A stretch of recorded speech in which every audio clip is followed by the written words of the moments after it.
और आपने देश का नाम रोशन किया है। नमामि गंगे जो रेस्टोरेशन परियोजना है, तो यूनेस्को ने उसको विश्व के पहले 10 प्रोजेक्ट्स में शामिल किया है। तो नमामि गंगे में ऐसा क्या काम हुआ?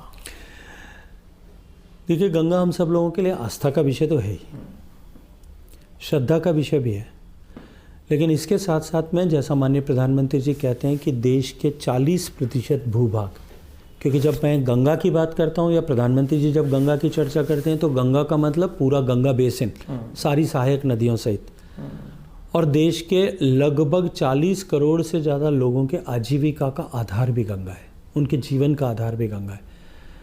गंगा अविरल रहे, गंगा निर्मल रहे, ये वर्षों से, सदियों से इस बात की कल्पना की जाती रही, अपेक्षा भी की जाती रही। 1980 के दशक से इस संदर्भ में प्रयास भी हुए, लेकिन वो प्रयास न तो संपूर्णता लिए हुए थे और न निरंतरता लिए हुए थे। नीदर देवर होलिस्टिक नोर देवर इंटीग्रेटेड। तो उसका कोई परिणाम नहीं निकल पाया। हज़ारों करोड़ रुपए की धनराशि खर्च होने के बावजूद भी कोई प्रभाव वो नहीं छोड़ पाए, देवर इम्पैक्टलेस।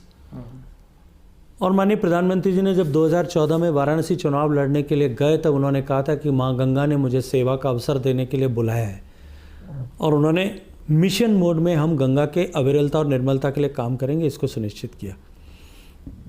उनके मार्गदर्शन में, उनके सतत सानिध्य में गंगा मिशन ने जिस तरह से काम किया, वो केवल गंगा नदी की मुख्य धारा पे पोल्यूशन अबेटमेंट नहीं था, वो एक काम था।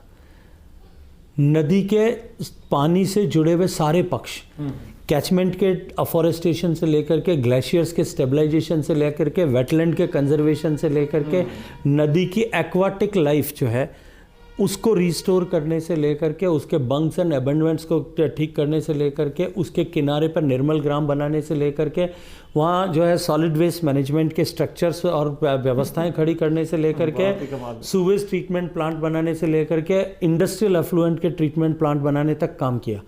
और उसका परिणाम हुआ कि दुनिया की सबसे लंबी दूरी में बहने वाली नदियों में से एक हमारी गंगा, वो आज गंगा माँ दुनिया की सर्वश्रेष्ठ सबसे स्वच्छ 10 नदियों में से एक है।